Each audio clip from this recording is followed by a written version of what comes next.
早上好，这次唢呐呢，无论如何都借2个，为什么呢？这就是这个作品的需要。但是很有意思的是呢，像彭秀文大师、刘文京大师这些，包括赵老师写的这些东西呢，其他唢呐用的不多的，声部用的不多。你看他2支唢呐，对吧？高音唢呐2支，他这个2支的概念呢，可能是4支，也可能是6支，甚至可能是8支。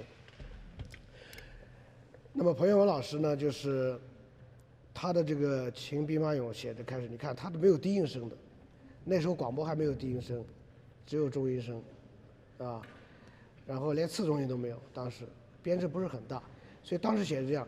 随着后来的演出呢，这个我们叫传承吧，然后就把这个声部就开始就是帮他已经加倍扩大了。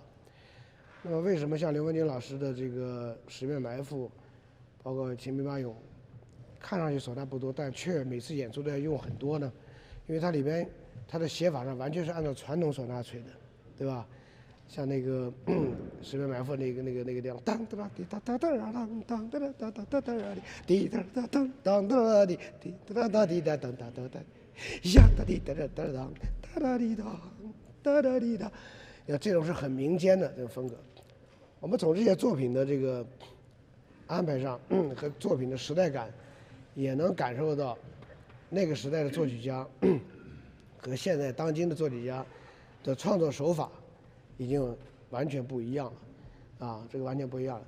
这个不一样，当然不存在什么哪个更好，不存在这个问题。好，我觉得音乐的没有可比性。行，那我们就从秦兵马俑开始。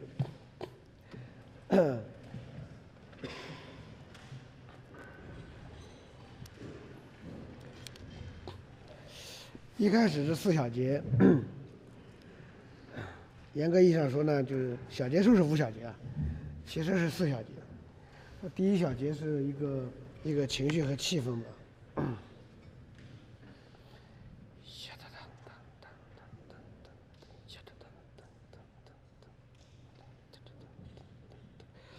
不能演奏的太积极了，虽然是行军啊，行军，它这里边有那个尘土飞扬，啊，毕竟是部队嘛，是军队嘛，所以我们在这里面能听到那个沙沙沙，啊，就是那个武器碰到在一起那个戟啊，叫什么那个武器，然后呢，还有就是那个他那个戟有时候这拿着的。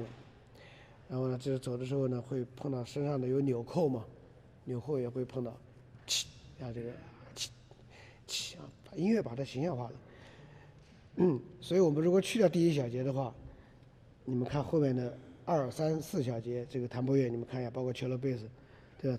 它的规律性就出来了，啊，呀哒哒哒哒哒哒哒呀哒哒哒哒呀哒哒哒呀哒哒哒哒哒哒哒呀哒哒哒。啊，你看这我说一说，我说它是4小节，那么加多1小节是一种气氛，再来1小节，啊，我觉得这个虽然彭秀文大师没有上过正规的音乐学院，我觉得他很厉害。你看，他采用了布拉姆斯，他对西洋音乐的研究是很深厚，当时自学的。他是下了很多功夫研究西洋音乐，那他本身就是弹琵琶的，啊，弹琵琶，当然也会演奏一些别的乐器了。不快的进行曲，啊，不快的进行曲。但我们看勃拉姆斯的交响乐里面，你看不到速度的啊，60，52，还有54， 80，没有，Adagio，Moderato，Poco Animato，一点点的，紧缩一点，积极一点，没有速度给你的，但是大家都知道大概的速度多少，为什么？这每个乐团都演那个风格，但是这种风格都是从前一个指挥家一点点传下来的，它就相对来说就风格性就相对固定了。那么这个作品当然也是一样，是吧？所以这个作品呢，就是你要想象到那个从你的整个弹拨乐、cello bass 和弹拨乐，还有那个打击乐这几个声部出来以后，你能让我感受到，听的人感受到这个军队有多少人？是1000人、1万人，还是10万大军？秦军啊，10万大军吧？10万 ？No， 20万，对不对？如果从我们这5小节里面听不到这个东西，你的演奏水平再好，又有什么作用呢？因为你失去了它的意义了，对不对？它那种整齐划一的那种东西，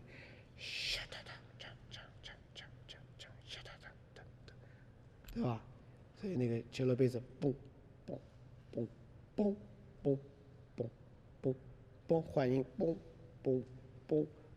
所以这都非常小心和讲究，千万不要演奏成砰啊砰啊砰啊砰，因为它很简单，所以呢，它就很容易演奏的非常的飘，好吧？那我们试一下。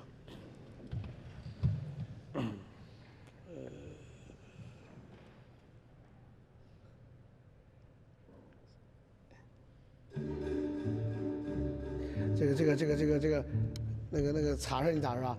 你打的太阳光了啊！你打的是，非常沉重的迈着脚步声。你已经巡军了2天2夜了啊，你很疲惫，你已经巡军2天2夜了啊！你想要那种感觉，那种沉重性，不要太快。哒滴梆叽哒哒哒哒哒哒。哒滴哒哒，2、3，哎，